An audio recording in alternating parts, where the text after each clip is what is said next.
Uno de los dilemas que los gobiernos tienen o han tenido durante la gestión de esta crisis sanitaria en ocasión de esta pandemia del COVID-19 es elegir entre ser humano y economía.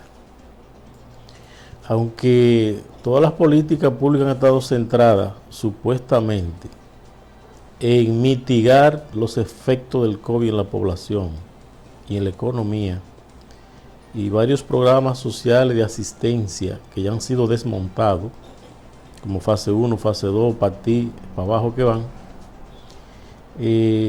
lo cierto es que a la hora de elegir, los gobiernos se inclinan por la economía y luego entonces se adhiere a esto los seres humanos.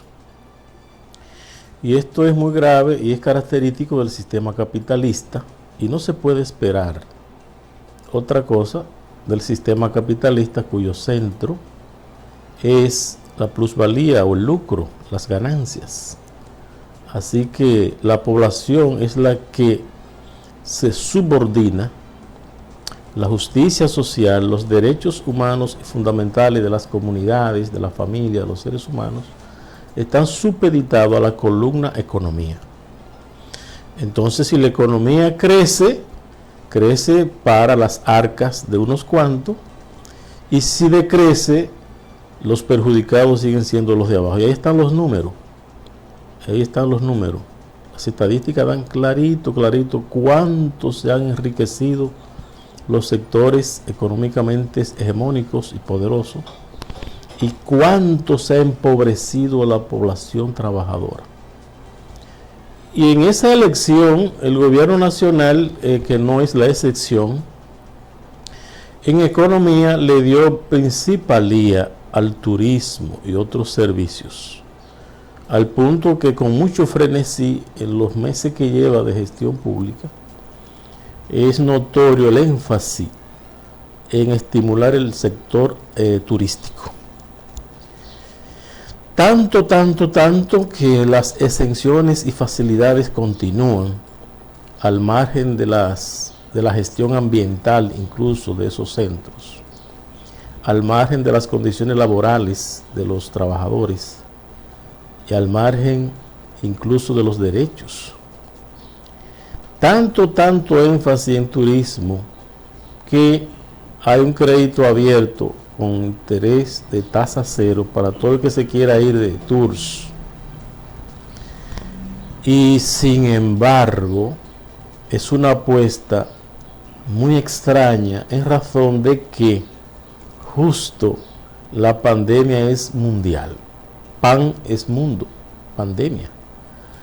Y los turistas, los potenciales turistas a visitar estos destinos caribeños vienen fundamentalmente de Canadá, de Estados Unidos y de Europa, fundamentalmente. Y se supone que el flujo de turistas, incluso que en los últimos años fue récord, era fruto de la situación económica de esas potencias. Porque no son los ricos que vienen a movilizar el turismo al Caribe y a la República Dominicana, son trabajadores canadienses que ahorran todo un año para al final de sus vacaciones dirigirse a un destino caribeño, en este caso la República Dominicana. Igual los alemanes o cualquier nacionalidad europea. Pero, ¿y qué ahorro tienen esos tradicionales turistas canadienses y europeos, estadounidenses? ¿Cuáles ahorros tienen ellos para venir a la República Dominicana? ¿Quién ha calculado eso en el gobierno central? ¿Por qué ese delirio por el turismo? Y miren que no ha habido reciprocidad. No ha habido reciprocidad. Los cálculos erráticos, las proyecciones temerarias. Canadá ha cerrado el movimiento turístico. Salen los medios esta semana. Europa por igual, no hay flujo.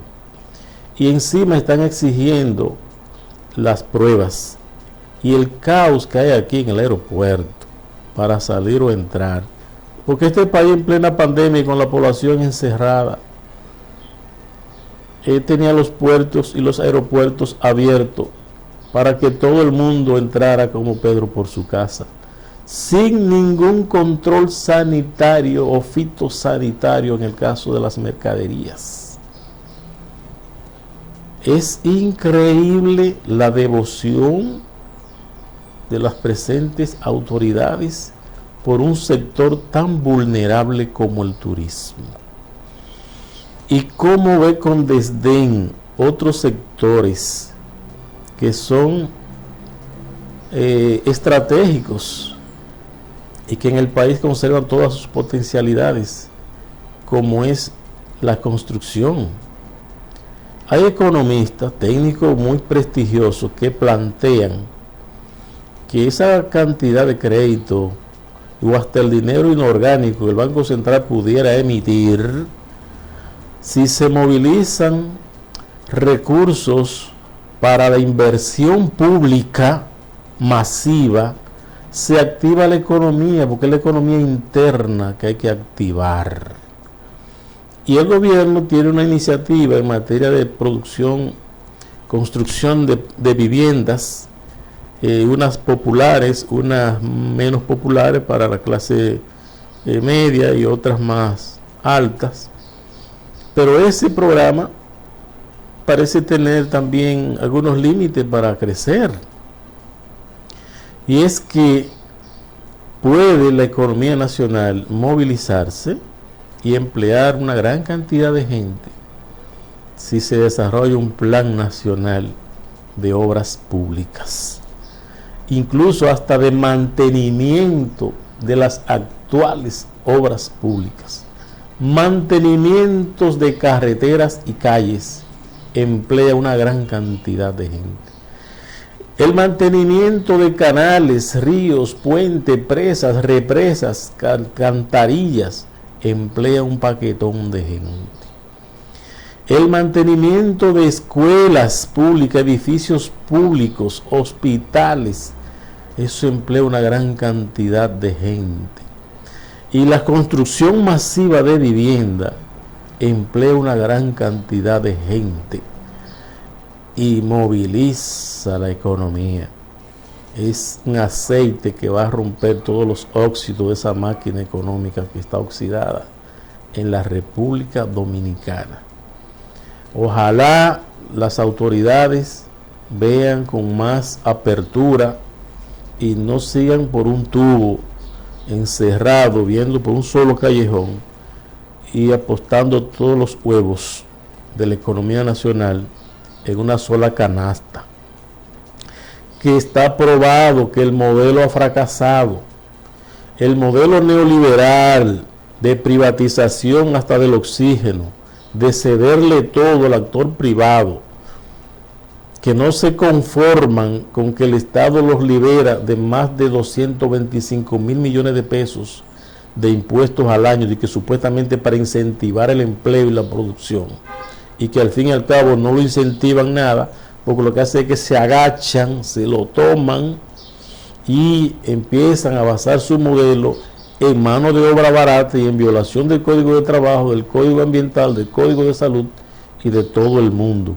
Sino que los pocos impuestos que le quedan buscan la forma de evadirlos. Y encima, en el caso del turismo, que consume un gran volumen de electricidad, también hay dudas de que paguen la factura. Entonces, esto contrasta mucho, lamentablemente, con el trato a la producción, a la industria, a la ciencia, a la investigación, a la tecnología y al aprovechamiento todavía de los acuíferos y de las tierras fértiles que tiene el país. Ojalá haya rectificación y se abandone un modelo basado en turismo, zona franca y otras bagatelas que son tan vulnerables como hasta un ciclón o una pandemia.